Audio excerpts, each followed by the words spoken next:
पहला पाठ। संत पितृस का पहला पत्र।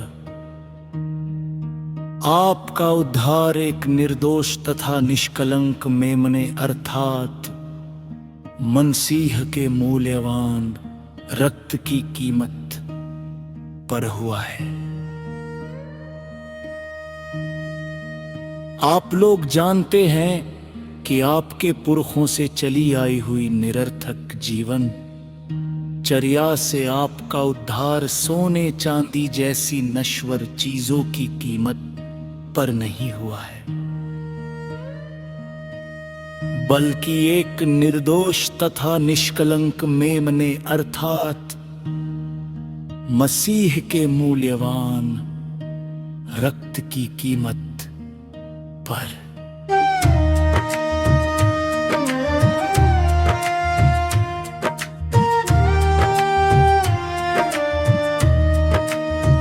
वह संसार की सृष्टि से पहले तो नियुक्त किए गए थे,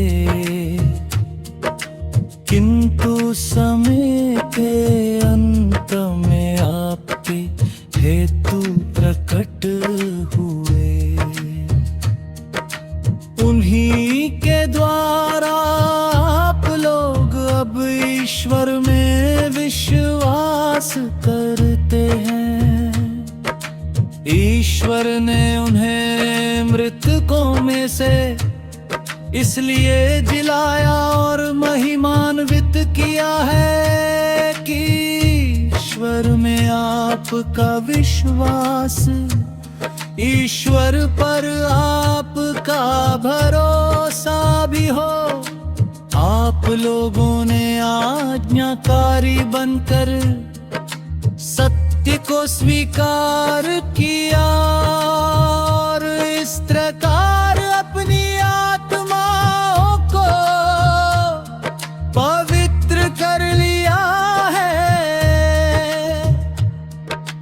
इसलिए अब आप लोगों को निष्कपट भ्रातृभाव, सारे हृदय और सच्ची लगन से एक दूसरे को प्यार करना चाहिए।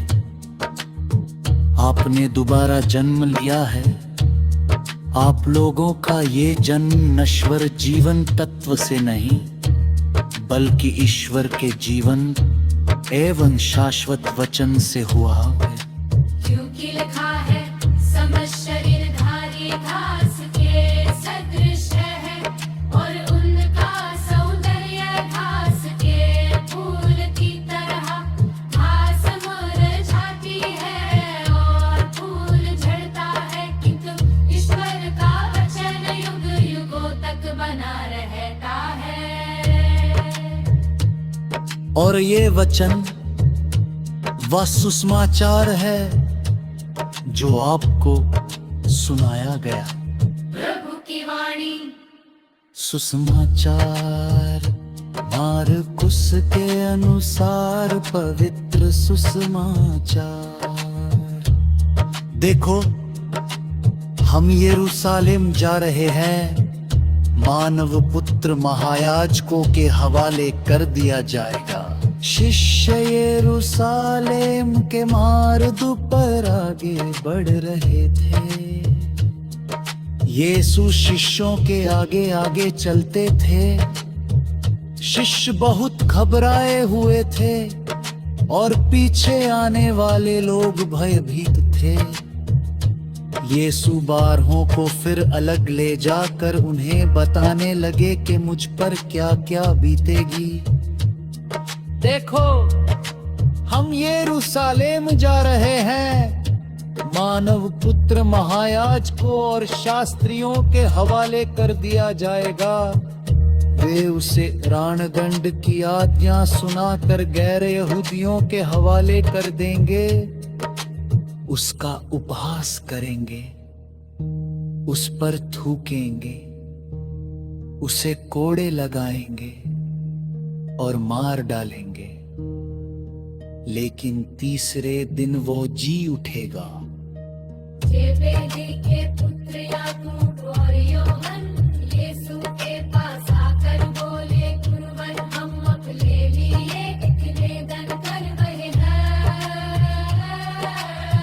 आप उसे पूरा करें। यीशु ने उत्तर दिया, क्या चाहते हो, मैं तुम्हारे लिए क्या करूं?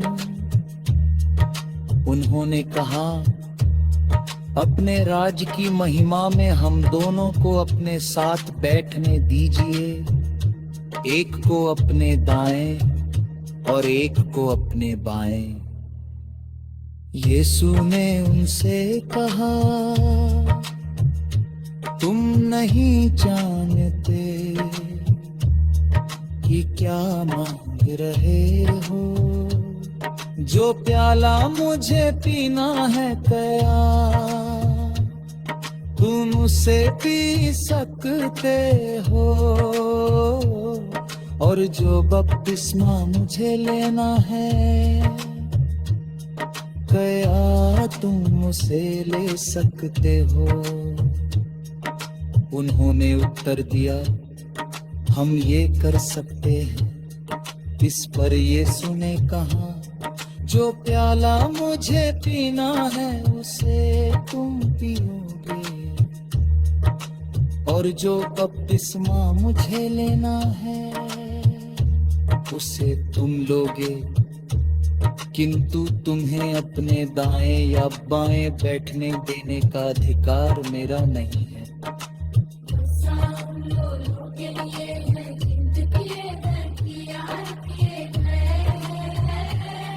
जब 10 प्रेरितों को ये मालूम हुआ तो वे याकूब और योहन पर क्रुद्ध हो गए। यीशु ने उन्हें अपने पास बुलाकर कहा, तुम जानते हो कि जो संसार के अधिपति माने जाते हैं वे अपनी रजा पर निरंकुश शासन करते हैं और सत्ताधारी लोगों पर अधिकार जताते हैं। तुम में ऐसी बात नहीं होगी